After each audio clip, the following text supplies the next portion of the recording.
We move on to react to some of the top soccer headlines. We start off with Greg Berhalter. Um, we know that he signed with Chicago Fire, and he was talking. He was uh, he was discussing his firing from the U.S. men's national team, recalling it as a very difficult moment, but now is hungry and motivated again for his new roles at Chicago Fire. Um, Berhalter speaking, he said, "It's a really difficult moment when you get fired as a coach, and I don't want to liken this to life and death at all because it's not. You're still alive, but it's still like mourning a death, and you wake up the next day and you feel really bad. Your confidence take a hit, and it's a really difficult moment. For me, it was really about being with my family in those moments and giving myself the time and the freedom and the space to feel sad and feel bad. We didn't perform well in Copa America, and when you don't perform well at a high level, there's consequences, and I take the full responsibility for that, but it still hurts. And then from there, you become motivated. All right, now I want the next opportunity. You get hungry again. And during that period when I got hungry, there's a number of opportunities that I was looking at, and I kept coming back to Chicago and the potential and the alignment. It's not every day that you get to work for a man like Joe Mansueto, who understands what a top level is and how to build something that's really good and sustainable. No comment. As a US men's national team fan, no comment.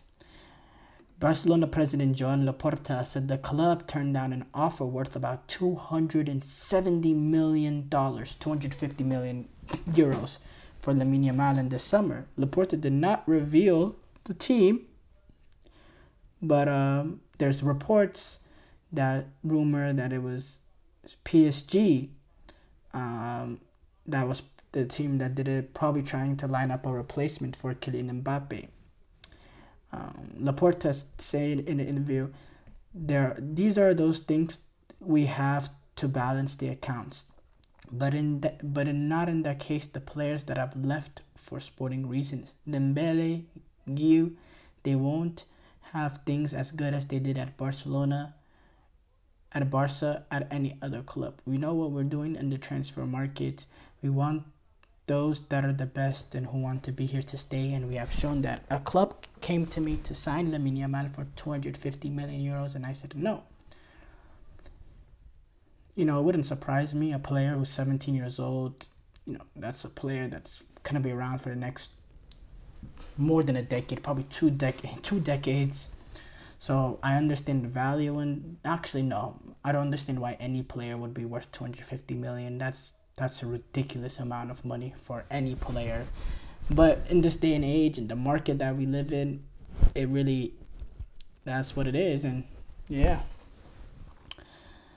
Mazraoui, he's already training again after the heart procedure.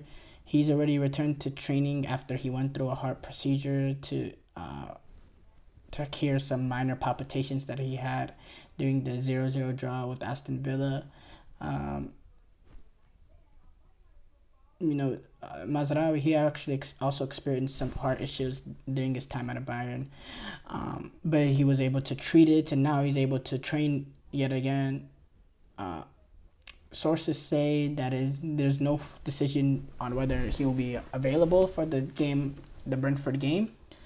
But who knows? He's already back in training, so it shows that he won't be allowed. He won't be, away for that long.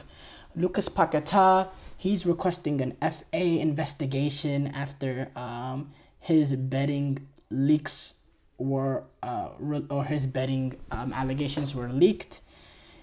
He's asking the English FA to investigate it on how information from the case against him could be leaked to the media. Paquetá was charged in May with deliberately seeking to receive a booking during Premier League games. Paquetá said on social media, "I am frustrated and upset to have read recent misleading and inaccurate press articles published in both England and Brazil claiming to disclose information about my case. I am also concerned that although they are false and misleading, these articles are clearly sourced from an individual close to the case. The FA proceedings are supposed to be confidential. I have therefore instructed my lawyers to write to the FA to request that they conduct a thorough investigation into how information about the case, even if inaccurate, is finding its way into the public domain. But Lucas Paquetá and his lawyers, they need to understand, in this day and age, in the generation that we live in, it takes one phone call. It really takes one phone call, and takes one person to leak, and bam, it's a totally different story. Nkunku, apparently he could depart Chelsea in the summer if he cannot break into the starting 11 for Enzo Maresca's side. He's been linked with a move back with PSG, said to be interested in him. Nkunku hasn't really been as involved as he would like to be, almost playing second fiddle up to this point to Nicholas Jackson.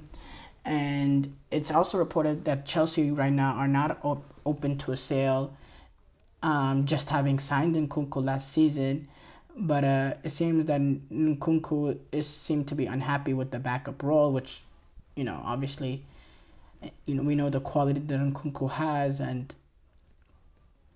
he would be very disappointed not to be in that starting 11. But again, this is a team with crazy depth.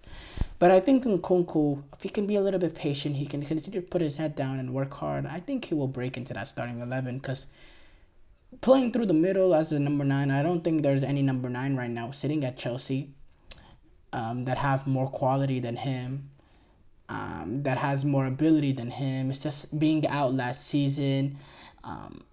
It's a combination of a lot of things and why he's, right now he's been on the bench. I think if he can really put his head down and continue to work for the next few months, it'll be no time where he breaks into that starting 11, because I think he's a really, really good player, and he's a little bit of a different profile compared to, a lot of players like him. But we'll see. Obviously, I think Chelsea's team is already bloated, so they could lose a player or two and get some money back, but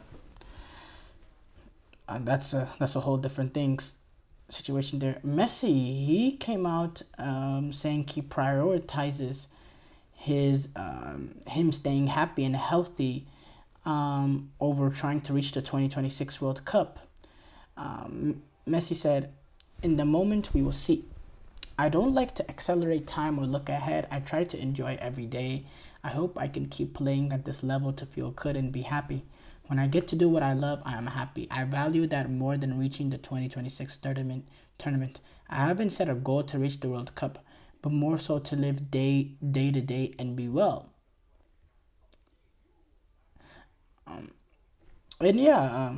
Obviously,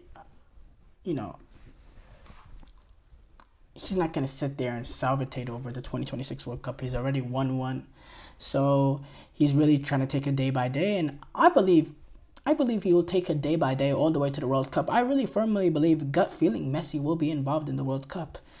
But it remains to be seen. Obviously, only Almighty knows. Only God knows. Thank you guys, though, for tuning in to the GSMC Soccer Podcast presented by the GSMC Sports Network. Your support means a lot to us, so please remember to subscribe to the show and leave a positive review. It really does make a difference. We also invite you to follow us on Facebook, Twitter, TikTok, and Instagram for more content updates. So thank you once again. Have a wonderful, wonderful day.